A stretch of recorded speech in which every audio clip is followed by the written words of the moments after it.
যেই ভাঙ্গনের মুখে ক্ষমতাটা নিচ্ছে ওনার তো মানে কি বলে আমার কাছে মনে হয় আমি হইলে এতদিন পালাই দিতাম গা। এত সমস্যা কেউ ওই যে বললেন অর্থ উপদেষ্টা বলছে না যা মনে করছিলাম তা না। উনি হয়তো 1-2 দিনের অভিজ্ঞতার কথা বলছে, এখন দেখতেছে তলানিতে চলে গেছে গা, কিছুই নাই। এর বাইরে ব্যাংক অর্থনৈতিক অবস্থাকে সচল করা আলোচনা করছিলাম, সরকার বলছিলেন যে দ্রব্যমূল্যের কথা, যে দেখেন ধারাবাহিকভাবে ঊর্ধ্বগতি সেটি রোধ করা যাচ্ছে না, সিন্ডিকেট নেই। আমি বলবো যে আসলে এই ব্যবসায়ীরা ওই যে বলে না মাইন্ড ক্যাটসিপায় পড়ে গেছে গা।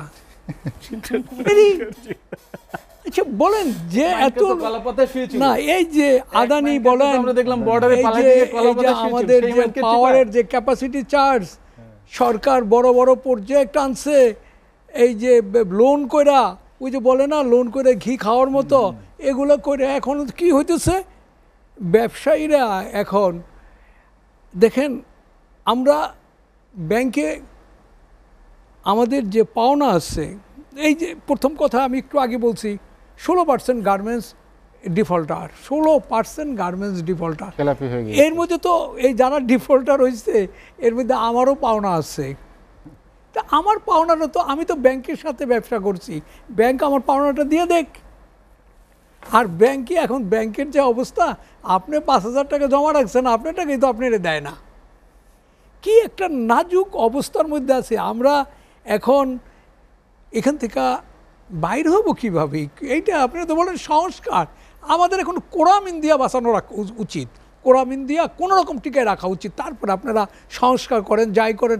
দেখেন এই যে নতুন যে আমাদের যে এই সরকার আসলো, এই অন্তর্বর্তী সরকার, এখনও এই 2 মাস চলে গেল গা, এখনও আমাদের গ্যাসটা কবে আসবে আমরা বলতে পারতেছি না। এর আগে 4 মাস চলে গেছে, এই কবে আসবো যদি আমাদের এই কথাটা বলতো যে ওই দিন আসবো, একটা আশায় থাকতাম। টাকা নাই, পয়সা নাই। আসলে ওই যে আগে যারা পাওনাদার ছিল তারা বলতেছে পুরানো টাকা না দিলে আমি তোমাদেরকে নতুন সরবরাহ করব না। কি একটা অবস্থার মধ্যে আপনারা তো ডাইনে বায়ের সবাই খালি কি করেন, ব্যবসায়ীরা চুরি করছে। আরে কয়টা ব্যবসায়ী চুরি করছে সেটা কথাটা বলেন, আপনার নাম ধরে বলেন যে এই কয়তো হবে 100-200, কিন্তু ব্যবসায়ী তো লক্ষ লক্ষ লোক ব্যবসা করে। এবং বিশেষ করে যারা গার্মেন্টস সেক্টরে বা টেক্সটাইল সেক্টরে সকাল থেকে রাত্র 10টা-11টা পর্যন্ত এরা কাজ করতেই থাকে তার শ্রমিকদের সাথে তাদের কাজ করতেই থাকে।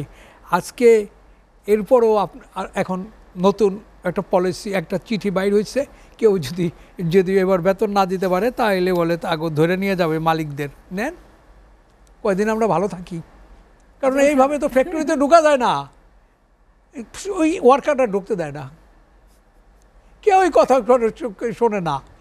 কি হচ্ছেটা কি?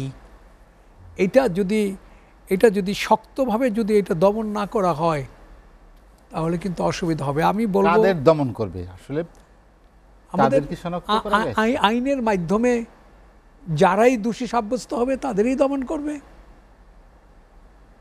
এবং আমি বলবো যে যারা রাজনীতি করেন যদি সত্যিকার অর্থেই মানে মালিক শ্রমিক কোন পক্ষ কাকে ধরবে? কি মালিকদের তো একটি কড়া হুঁশিয়ারি দেওয়া হয়েছে যে বেতন না দিলে জেলখানায় নিয়ে যাব, কিন্তু তার ক্যাপাসিটি আছে কিনা। আর সেটাও আপনি দেখবেন শ্রমিক তো সবাই উচ্ছৃঙ্খল না, মুষ্টিমেয় কয়েকজন যারা ইন্ধন দেয়, এবং এর পিছনেও লোক আছে, যদি যে শ্রমিক বলবেন তা না, তাদেরও কিন্তু ইন্ধন দিয়ে কিছু লোকজন এই কাজটা করতেছে। ইন্ধনদাতাদের ধরছে না কেন? ইন্ধনদাতাদের আসলে এখনো আমার ব্যক্তিগত মত আইন শৃঙ্খলা এখনো কন্ট্রোলে চলে আসে নাই। বিশেষ করে অনেক পুলিশ যোগদান করে নাই, সেই পুলিশগুলা যোগদান না করলে তো একটা বড় গ্যাপ হয়ে গেছে। এখন নতুন রিক্রুটিং হচ্ছে এইটা সেটা একটু, কারণ যেই ভাঙ্গনের মুখে ক্ষমতাটা নিচ্ছে ওনার তো মানে কি বলে আমার কাছে মনে হয় আমি হইলে এতদিন পালাই দিতাম গা। এত সমস্যা কেউ ওই যে বললেন অর্থ উপদেষ্টা বলছে না যা মনে করছিলাম তা না। উনি হয়তো 1-2 দিনের অভিজ্ঞতার কথা বলছে, এখন দেখতেছে তলানিতে চলে গেছে গা, কিছুই নাই। আমরা এই জন্য আমি বলবো যে দীর্ঘদিন পরে বিএনপি আপাতত বলল, বিএনপি ইট ইজ ট্রু যে গার্মেন্টসকে এখানে আসার পিছনে বিএনপির অনেক অবদান আছে।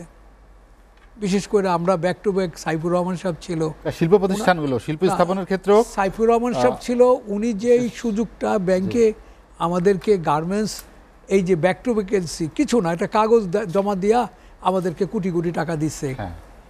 এটা আল্লাহ ওনাকে, আপনি জানেন যে বিশেষ সুবিধা দেওয়া হয়েছিল, ঋণ অনেক কিছু করছে এই যে, এবং ইনসেন্টিভ দিচ্ছে প্রথম দিকে, এটাকে দাঁড়ানোর জন্য অনেক চেষ্টা করছে।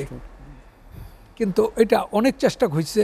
আমি মনে করি যে আমাদের এখন বিএনপির মতো বড় শক্তির দলকে রাজনৈতিক সরকার না, আমি বলবো আজকে টেক্সটাইল সেক্টরকে আপনারা টেক্সটাইল সেক্টরকে নাম্বার 1 ইস্তেহারে পাঠান।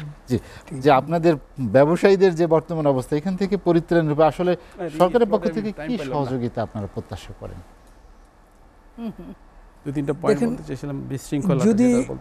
যদি এখন এই সেক্টরটা বাঁচানোর জন্য যদি বাঁচাতে হলে কি করা দরকার, পদক্ষেপ প্রয়োজন? তাদের অনতিবিলম্বে যারা সত্যিকারের প্রকৃত ব্যবসায়ী তাদের প্রণোদনা দেওয়া উচিত। প্রণোদনার ব্যবস্থা করতে হবে।